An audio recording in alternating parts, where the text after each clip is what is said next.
Welcome back. I'm Peter St. Onge. This is a weekly roundup of my daily videos on the economy and freedom, where I cut through the BS and lay out what the gaslighting clowns pulled out of their hats this week and what is coming next.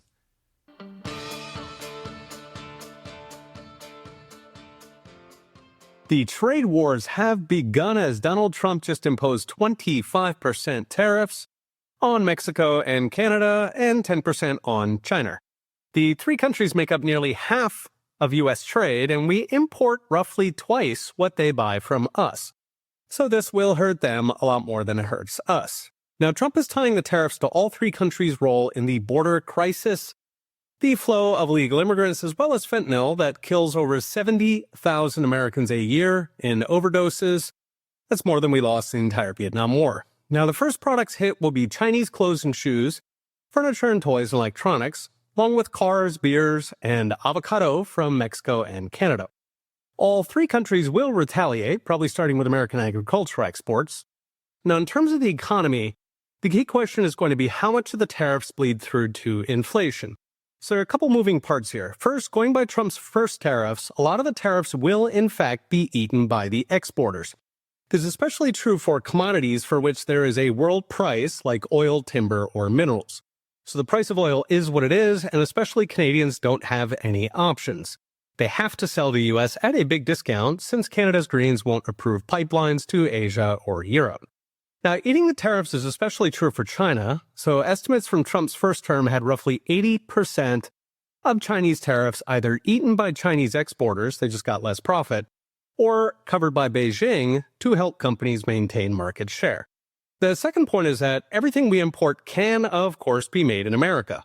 The problem being time. It can take months or years to stand up a factory, hire staff, get production and distribution up and running, and you won't do that if you think the tariffs will be temporary, since by the time your Made in America sock ship, the Chinese could be right back to dumping into Walmart. Of course, you can get around that by making it genuinely attractive to produce in America, so lowering taxes and regulations, so that companies can compete even without the tariffs.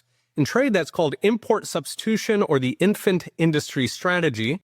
It's how Japan, Korea, and even China developed, so it can work, but it needs radical reductions in both taxes and regulations that today can add $50,000 per manufacturing worker. In fact, the world is littered with failed infant industry strategies from Brazil to Africa, where they used tariffs but never got around to making it attractive to actually manufacture in their country. So Trump and DOGE are trying to do the right things, but of course a lot depends on Congress, who ultimately controls tax rates and manufacturing regulations, from green mandates to liability to labor controls. So what's next? I've mentioned in recent videos how every country on earth needs the US more than we need them, meaning if Trump is using tariffs to force other countries to do things like buy more US exports or stop illegals and fentanyl, he will succeed. On the other hand, if Trump is genuinely trying to bring production to the U.S., there he needs Congress to get on the ball with regulations and taxes. As for inflation, if we can cut federal spending, it overwhelms the tariff price hike, so toys and avocados go up, everything else goes down. But if Congress cannot cut spending, these tariffs will deliver another jump in inflation.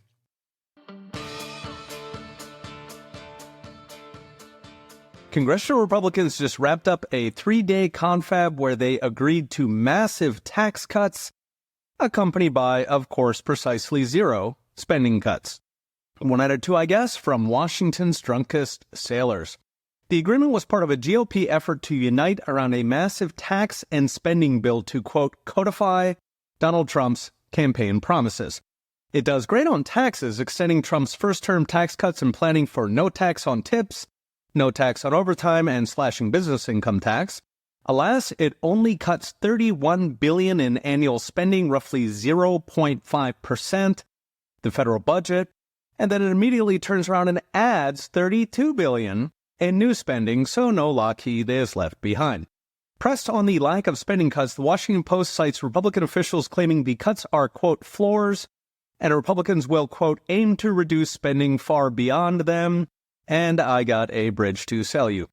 As for what paltry cuts are in there, it's work requirements on Medicaid, cuts to food stamps, and canceling some green projects and student loan bailouts, which are all good ideas, but pretty standard for Republicans. It's basically getting socks for Christmas. Moreover, these tiny spending cuts stand in stark contrast to the massive cuts Trump and Elon have in mind, on the order of $1 trillion per year.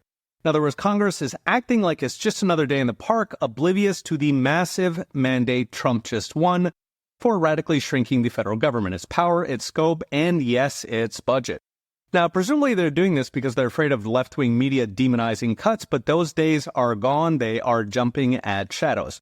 Now, I've mentioned in recent videos how massive federal spending cuts are key to Trump's economic agenda, because most of what he's doing is otherwise inflationary. So juicing investment raises inflation through loan creation, tariffs do it directly, even deportations raise wages, which raise prices. That means the only way Trump's big, beautiful agenda can avoid Bidenflation 2.0 is if Congress radically cuts spending so government money is not competing up prices. Now, granted, we're only 2 weeks in, but at the moment, it's looking like a repeat of Trump 1.0, where again and again, Trump tried to radically shrink federal spending, but Congress kept blocking him. So in Trump's 2018 budget, his first, he proposed $360 billion in annual cuts, was equivalent to about $600 billion today. Congress instead raised spending. Trump tried again in 2019, scaling it back to just $54 billion in cuts, equivalent to $100 billion today. Again, Congress balked, raising spending by 6 times that. Again, in FY 2020, Trump's last budget before COVID, there he proposed a 9% cut in non-defense discretionary, and again, Congress instead raised spending. So what's next?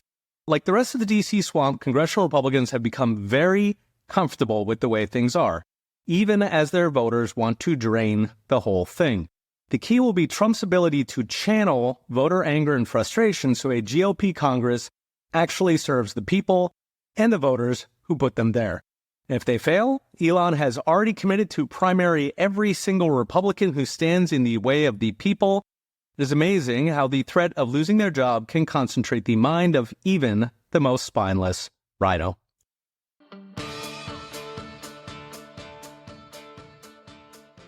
A word from our lead sponsor, Unchained.com. In the new year, it's time to think about your annual IRA contributions. An IRA is an investment vehicle that can save you a lot of taxes.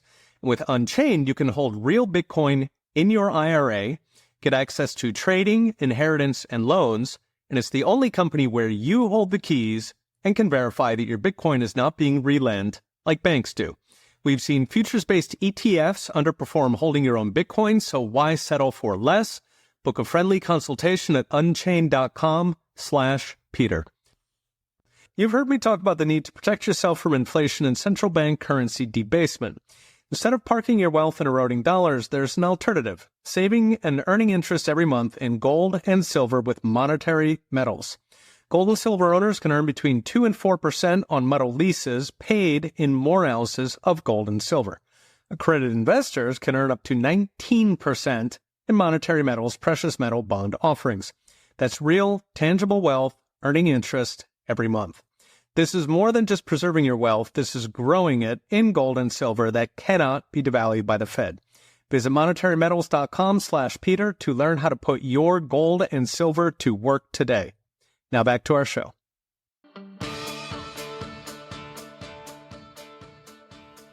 Elon Musk's Department of Government Efficiency just hit $1 billion in savings per day, ending Washington programs including experiments on cat's brains in Russia, $4 million on monkeys in gambling, and so-called aid grants to Serbian drag shows and transgender comic books in Peru. Not a joke.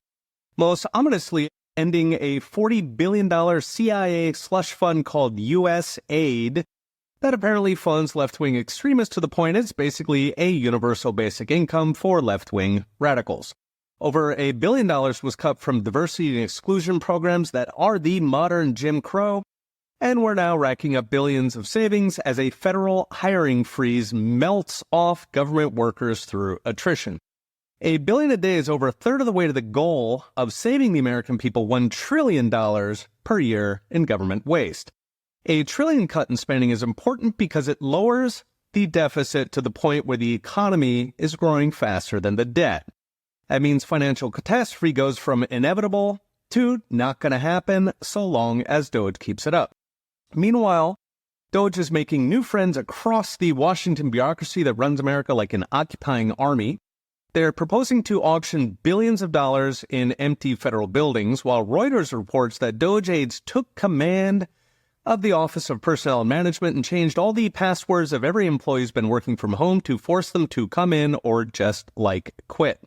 But the big one is transparency. So DOGE discovered that Treasury was automatically approving every single payment, including to known fraudulent or terrorist groups. When DOGers requested access to audit payments, a top Treasury official resigned in protest, heroically taking a stand to stop the American people seeing who's getting government payoffs. The transparency is the hill they're resigning on because that may well be the single biggest impact of DOGE, uncovering potentially hundreds of billions in fraudulent government money that funds the entire radical left. Now, I've talked about this in previous videos, how left-wing activists and rioters are almost entirely funded by government grants, coming to several hundred billion at the federal level, with tens of billions more from left-wing states and cities like California and New York.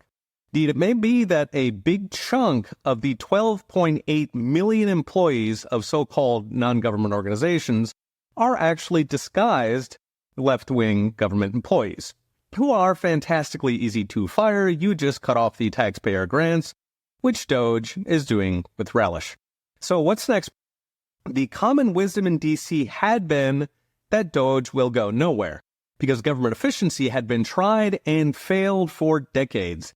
Thing is, it's always been done by insiders. This is the first time they're actually getting exposed by people who do not care about the D.C. cocktail circuit.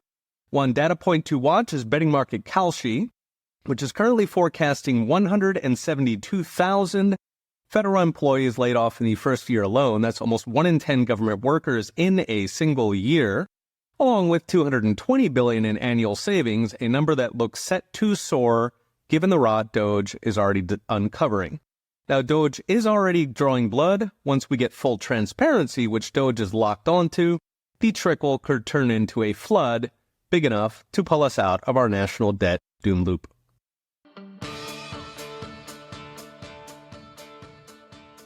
The Green New Deal is dead even in Europe. So says economist Miss Shedlock in a new post. Meanwhile, Bloomberg is crying in their soy lattes that the, quote, global climate order is teetering as governments around the world turn their backs on the angry sky fairies and their wasted trillions. Kicking it off with Mish, he reports that 2 major parliamentary groupings in Europe are joining to fight against the trillions Europe is planning to spend on so-called climate change. In particular, the net zero push to make the EU, quote, climate neutral by 2050. They're fighting it partly because it's eye-wateringly expensive and based on censored and corrupt science, partly because trying to pull fossil fuels out of the European economy would send it to African levels of quality of life they would be lucky to avoid mass starvation, but mostly because Donald Trump's tax and regulatory reforms are sending Europe into a panic that Donald Trump is doing all the right things to take what is left of Europe's economy and bring it to America. The tip of the spear is a European climate disclosure mandate that forces their companies to report their so-called environmental footprint and exposure to climate risk. Now, this is a standard first salvo to collect ammunition, or data, for regulators to issue new mandates. And given the continent is already deindustrializing thanks to suicidal green policies, especially in Germany, this is all but frozen manufacturing investment in Europe. So far, France and Germany have turned on the mandate. They are by far the 2 biggest economies in Europe. Is putting the EU on defensive. Rather than pushing new rules, they are trying now to keep what they've got. It's progress, but of course a long ways from Europe actually being able to compete with a Trump-fortified America. And it's not just Europe. Bloomberg reports that, quote, political goodwill towards clean energy worldwide is at its lowest level in a decade and fading fast. The panic is palpable, with Bloomberg wondering if, quote, this is the moment when the world gave up on the energy transition. They try to put a brave face on it, hoping that poor countries can pick up the slack. Of course, nearly all green investment in poor countries comes from rich countries who fleece their taxpayers for the imaginary sky fairies with a fat commission for green donors to the tune of nearly $8 trillion per year. So no, if Europe and the US are out of the game, that was the game. So what's next? The crony global climate industry is on the ropes. China and India have always treated it like a joke, happy to crank out coal while the competition shoots itself in the foot. In fact, new numbers from Global Energy Monitor have 982 coal plants under construction in China and India alone, which is of course enough to swamp the trillions wasted on windmills. Donald Trump is done shooting ourselves in the foot. Now even the true believers in Europe are having to face reality in the face of surging populists only too happy to call out the climate suicide and what it's doing to jobs, wages, farmers, and energy bills that are 4 times higher than the U.S. and rising fast. In short, either the Green New Deal dies or Europe dies.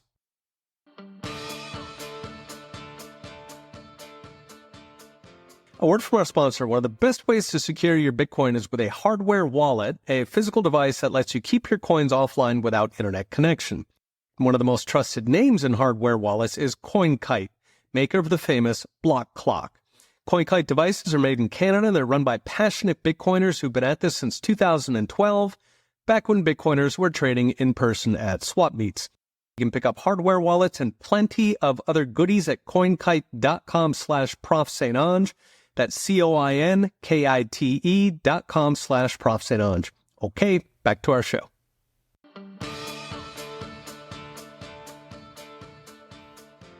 Donald Trump just signed an executive order establishing a sovereign wealth fund.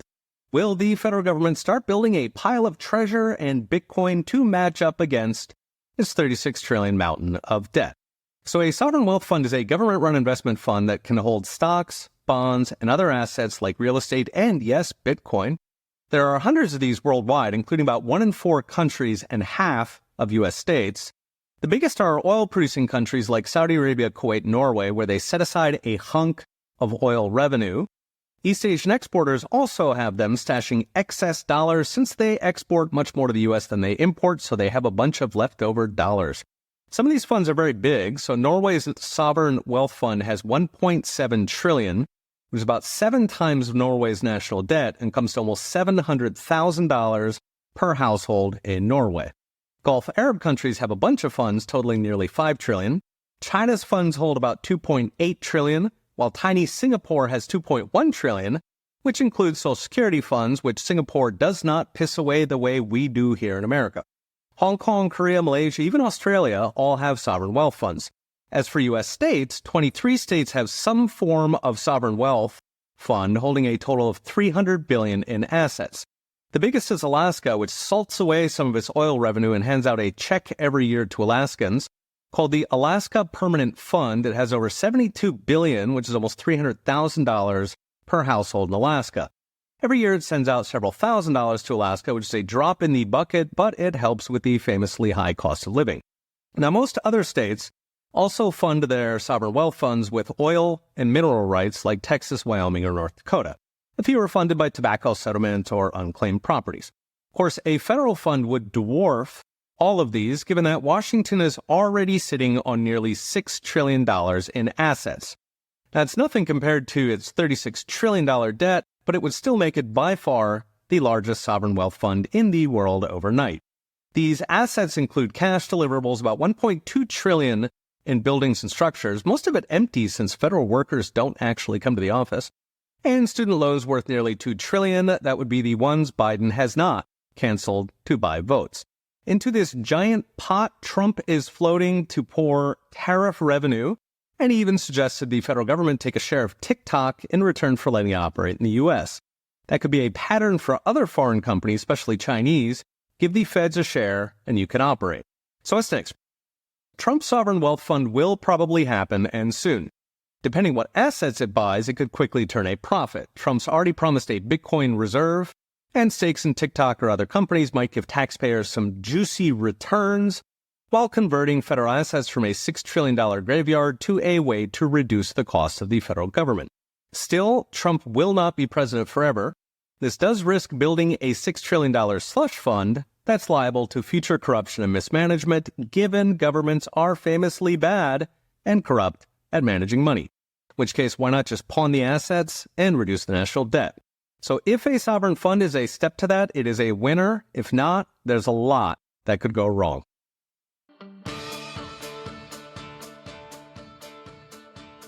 Thanks for tuning in. Remember to subscribe so you don't miss an episode, and go to petersanons.com for daily videos and in-depth articles with charts and all the gory details. Okay, we'll be watching. See you next time.